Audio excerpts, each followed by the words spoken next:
வீடுகளில் விரிசலா நீர்க்கசிவா? உங்கள் கட்டடங்களில் ஏற்படும் அனைத்து பிரச்சனைகளுக்கும் நிரந்தர தீர்வை உத்தரவாதத்துடன் தருகிறது பில்டிங் டாக்டர்.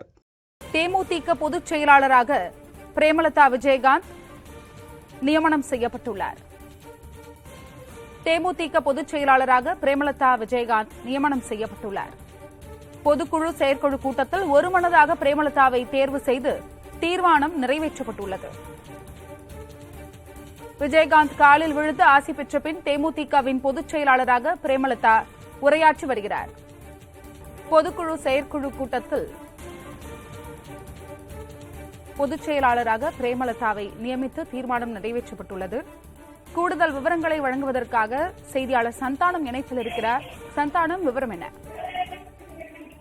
தேமுதிகவினுடைய 18வது செயற்குழு மற்றும் பொதுக்குழு கூட்டம் தற்போது சென்னை திருவேற்காட்டில் தொடங்கி நடைபெற்று வருகிறது.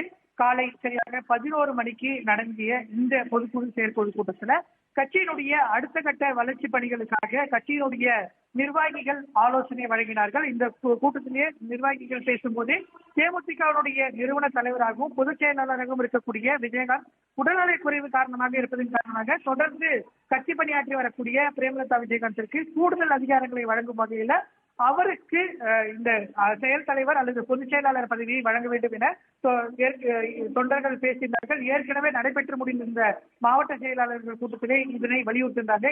இதனை தொடர்ந்து நம்ம இன்றைய காலையே இன்று பொதுச் செயலாளர் அல்லது அவை செயல் தலைவர் பதவி பிரேமலதா விஜயகாந்திற்கு வழங்கப்பட இருக்கிறதாக தெரிவித்தோம். அந்த வகையில தற்போது இந்த கூட்டத்திற்கு வந்த விஜயகாந்த் தேமுதிக செயற்குழு மற்றும் பொதுக்குழு கூட்டத்தில் எடுக்கப்பட்ட தீர்மானங்களை தேமுதிகவினுடைய கொள்கை பரப்பு செயலாளர் இருக்கக்கூடிய அழகா மோகன்ராஜ் வாசித்தார். 17 தீர்மானங்கள் இந்த செயற்குழு மற்றும் பொதுக்குழு கூட்டத்தில் இயற்றப்பட்டது. அதனைத் தொடர்ந்து தேமுதிகவினுடைய பொதுச் செயலாளராகவும் நிரந்தர தலைவராக இருந்த விஜயகாந்த் தன்னுடைய அறிவிப்பை வெளியிட்டார். அந்த அறிவிப்பை தேமுதிகவினுடைய துணை செயலாளர் மாநில துணை செயலாளர் இருக்கக்கூடிய LKC தெரிவித்த வகையில தேமுதிகவினுடைய பொதுச் செயலாளர் பதவியை பிரேமலதா விஜயகாந்தை நியமனப்படுவதாக அக்கட்சியினுடைய தலைவர் தற்போது அறிவித்திருக்கிறார்.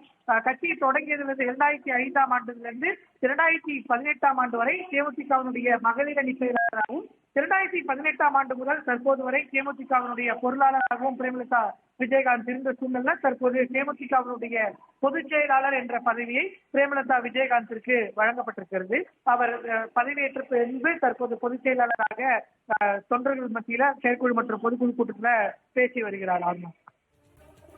சந்தானம், தேமுதிக செயற்குழு பொதுக்குழு கூட்டத்தில் தீர்மானம் நிறைவேற்றப்பட்டுள்ளதா சொன்னீங்க. என்னென்ன தீர்மானங்கள் நிறைவேற்றப்பட்டுள்ளது? இந்த செயற்குழு மற்றும் பொதுக்குழு கூட்டத்தை பொறுத்த வரைக்கும் ஏற்கனவே பார்த்தோன்னா இந்த தமிழக அரசுக்கு கண்டனம் தெரிவித்து குறிப்பாக தேர்தல் வாக்குறுதிகள்ல வழங்கப்பட்டது போல வாக்குறுதிகளை நிறைவேற்றவில்லை. அதே போன்று இந்த புயல் நேரங்கள்ல அரசு சிறப்பாக செயல்படவில்லை. விவசாயிகளுக்கு தேவையான நிவாரணப் பொருட்களை வழங்க வேண்டும் உள்ளிட்ட தீர்மானங்கள் இந்த 17 தீர்மானங்கள்ல இடம்பெற்றிருந்தது. அதே போல பார்த்தோன்னா வருகின்ற நாடாளுமன்ற தேர்தலுக்கான பணிகளை அதே போன்று கூட்டணி தொடர்பான முடிவுகள் எடுப்பதற்கான முழு அதிகாரத்தையும் தேமுதிகவினுடைய தலைவராக இருக்கக்கூடிய விஜயகாந்திற்கு வழங்கி தீர்மானங்கள் நிறைவேற்றப்பட்டது. அதனை தொடர்ந்துதான் தேமுதிகவினுடைய தலைவர் விஜயகாந்த் சந்தானகுமார், நீங்க இணைப்பிலே இருங்க. பொதுச் செயலாளராக தேர்ந்தெடுக்கப்பட்ட பிரேமலதா விஜயகாந்த் உரையாற்றி வருகிறார். அதனை பார்க்கலாம்.